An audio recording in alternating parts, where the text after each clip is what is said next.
ഏത് പേരൻസിനോടും കോൺഫിഡന്റ് ആയിട്ട് പറയാൻ പറ്റുന്ന കാര്യമാണ്, സ്പോർട്സിൽ എന്തിലെങ്കിലും ഉണ്ടോ ടൈമിന് ഉറങ്ങും, നല്ല ഭക്ഷണം കഴിക്കും, ഒരു ലഹരി ഉപയോഗിക്കില്ല. ലഹരി ഉപയോഗിച്ചാൽ നാളെ രാവിലെ എണീറ്റ് പ്രാക്ടീസിന് പോകാൻ പറ്റില്ല. ഇനി പ്രാക്ടീസിന് പോയാൽ തന്നെ പ്രാക്ടീസ് ചെയ്യാൻ കഴിയില്ല. നല്ല ഫുഡ് കഴിച്ചില്ലെങ്കിൽ പ്രാക്ടീസ് ചെയ്യാൻ കഴിയില്ല. കണ്ടിന്യൂ ആയിട്ട് പെർഫോം ചെയ്യാൻ പറ്റില്ല.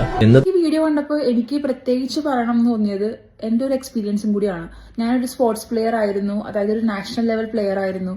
പാരന്റ്സിനോട് പറയാനുള്ള ഇത്രയേ ഉള്ളൂ, നമ്മുടെ മക്കൾക്ക് സ്പോർട്സിനോട് താല്പര്യമുണ്ട്, ഏതെങ്കിലും ഒരു ഫിസിക്കൽ ആക്ടിവിറ്റിയിൽ അവർക്ക് താല്പര്യമുണ്ടെങ്കിൽ please do encourage them to do that more.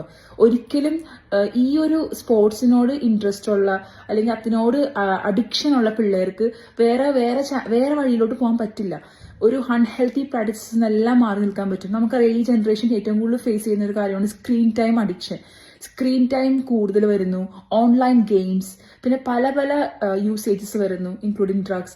So ഇതിനെല്ലാത്തിനും ഒരു സൊല്യൂഷൻ എന്ന രീതിയിൽ 100% ഞാൻ പറയില്ലെങ്കിൽ പോലും ഒരു പരിധി വരെ നമ്മുടെ മക്കൾക്ക് ഇൻട്രസ്റ്റ് ഈ സ്പോർട്സിനോടാണെങ്കിൽ അവർക്ക് ഈ വക അൺവാണ്ടഡ് ആയിട്ടുള്ള കാര്യങ്ങൾ, അൺഹെൽത്തി ആയിട്ടുള്ള കാര്യങ്ങളിൽ നിന്നെല്ലാം ഒഴിഞ്ഞു നിൽക്കാൻ പറ്റും.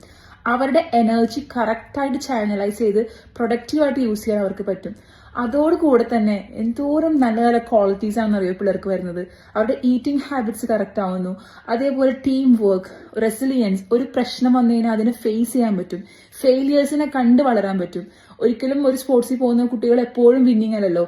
അവിടെ അവർ ഫെയിൽ ചെയ്യുമ്പോൾ അവർക്ക് മനസ്സിലാവും winning and losing is okay, participation ഏറ്റവും ഇമ്പോർട്ടൻ്റ് എന്ന് മനസ്സിലാവും. മെന്റൽ ഹെൽത്ത് അവർക്ക് കൂടും. It doesn't mean that every children needs to be in sports. For example, എൻ്റെ മോന് പ്രത്യേകിച്ച് അവന് സ്പോർട്സിനോട് അത്രയും താല്പര്യമില്ലാത്ത ഒരാളാണ്.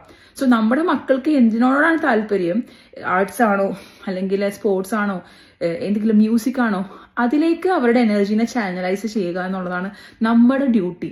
ഒരിക്കലും കമ്പൽ ചെയ്ത് ഇത്രയും മാർക്സ് വാങ്ങിക്കണം, ഇന്ന പൊസിഷനിൽ നീ എത്തണം, അതല്ല life. After all they need to be a good human being. Humanity ഉണ്ടാവണം, മനുഷ്യത്വം ഉണ്ടാകുക എന്നുള്ളതാണ്. So parents, please help your children to use the energy productively. അത് ചാനലൈസ് ചെയ്യാൻ അവരെ ഹെൽപ്പ് ചെയ്യുക എന്നുള്ളതാണ്. അതുപോലെ പിള്ളേരുടെ ഇൻട്രസ്റ്റ് എന്താണെന്ന് കണ്ടെത്തുക, അവരുടെ ടാലൻസ് എന്താണെന്ന് കണ്ടെത്തുക, അതനുസരിച്ചിട്ട് നമുക്ക് അവരെ ചാനലൈസ് ചെയ്യാം. God bless.